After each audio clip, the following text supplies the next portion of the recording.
We saw you shouting there on top of your voice. Everybody has been seeing and talking about that particular action of yours that day in Parliament, openly attacking the clerk of the Appointments Committee. What exactly was going on? What led you to actually openly attack her in the manner that you did? Well, Mefa, thank you very much. I appreciate the opportunity to be on your platform. I'm a politician and you are a journalist. So obviously there are things that I may do, you may not understand. Mm-hmm. But once you've given me the opportunity, I may explain some few matters to you. I think in Parliament, we are assisted by our clerks, and the clerks are supposed to be non-partisan, and they are supposed to be very neutral. Mm-hmm.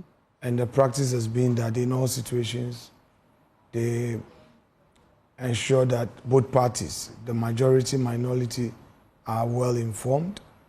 I was once upon a time a majority leader. This same clerk to the appointment committee will insist that until the minority sees a report, she would never ever sign. I ran through a lot of difficulties. There were times I would call her into my office, plead with her that, look, the minority was being unreasonable and government business was delaying. She would say no. If you want to put pressure on her, she will go to the clerk to Parliament. And there were a few times that Mr. Cyril Nsia, who has just retired, will come to me and say, leader, the minority leader, you should engage him. And I knew the difficulty of Ato at the time, because Ato would tell me that their party had taken a decision to oppose us. And they would not cooperate. Mm-hmm. In view of that, he would even get the draft report and Ato would just not respond to it.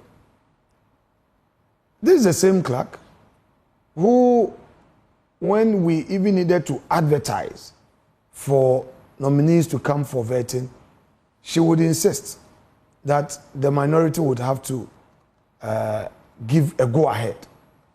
You recall that when the judges appeared before us, mm-hmm. They came twice.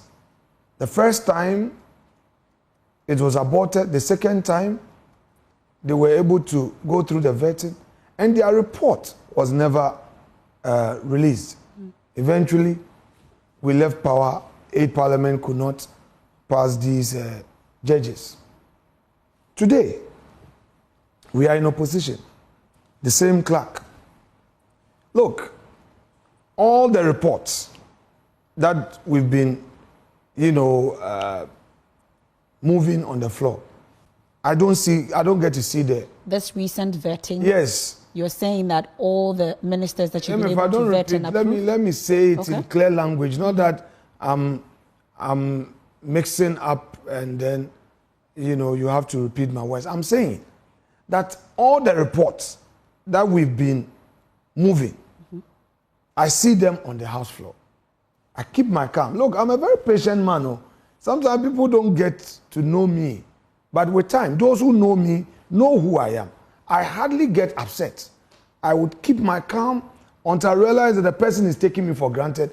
When it gets to that point, I'm sorry. Or was that the right forum for no, don't worry. Let me get you've given me the chance to explain something to you. I kept complaining to her. Even the chairman of the committee was complaining that, oh, Clerk, I thought you've given it to minority leader. He said, oh, I sent one of my boys. And I said, which boy? And these same people she claims she's been sending will say, oh, they've not seen me. Mm. And it's not as if I am not in Parliament. All right? Mm-hmm. There was one particular matter. Honorable Ama Kofi Boa, because of what he did to President Akufo-Addo, the party took a position that we should take a secret ballot on him. So along the way, he decided to smoke the peace pipe with us. And I told him, look, let's have an understanding of your apology.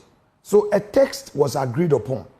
And the majority leader, and let me again continuously commend Mahama Ayariga for his industry in leading real parliamentary diplomacy. All right? Ayariga engaged me. We agreed on a text. And the text was relayed to the clerk. to be inserted in the report. After finishing the thing, I'm supposed to see. Because I was under pressure from my party at the highest level of the party. All right?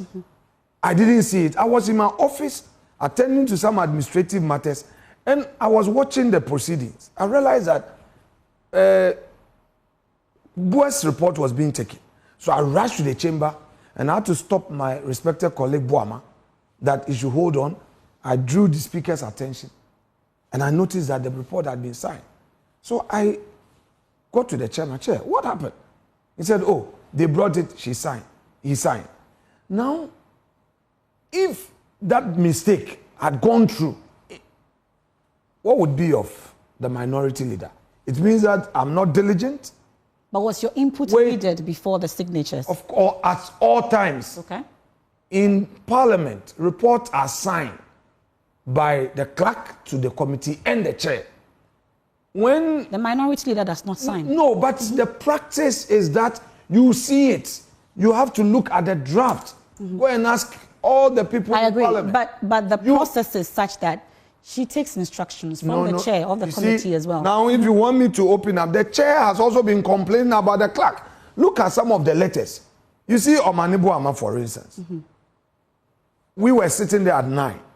We asked her, Madam Clerk, the letter to Omanibu, say, oh, I gave him 9 o'clock. Did you call him? He said, yes, I did. When I put out the information, and later Joyce Mutabawa rushed to me and whispered to me, the leader, they gave Omani 11 o'clock. When eventually Omani came with his letter for 11 o'clock, we asked her again. She said, oh, she asked somebody. You cause us embarrassment, okay? She would wait at midnight.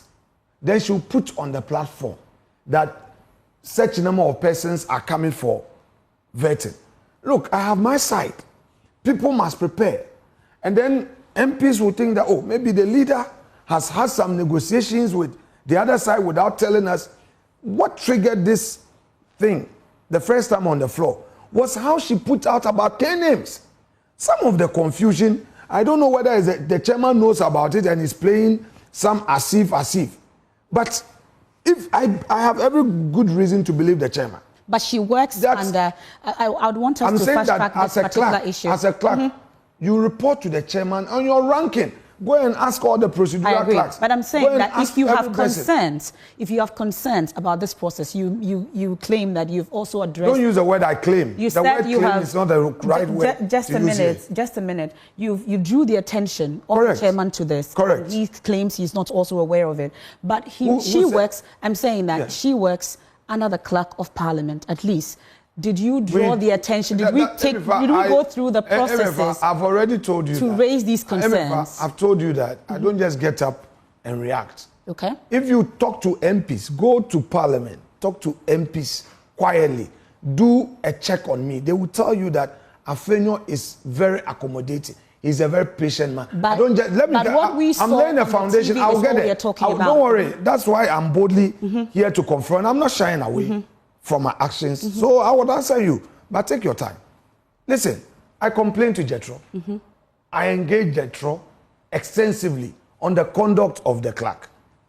The reason why the video you are seeing, that night where she caused a lot of confusion, because she had paraded people in. At least we didn't see her lifting chairs and putting on the table. We'll get there. It was your side. We'll get there. Don't worry. Don't worry. We'll get there.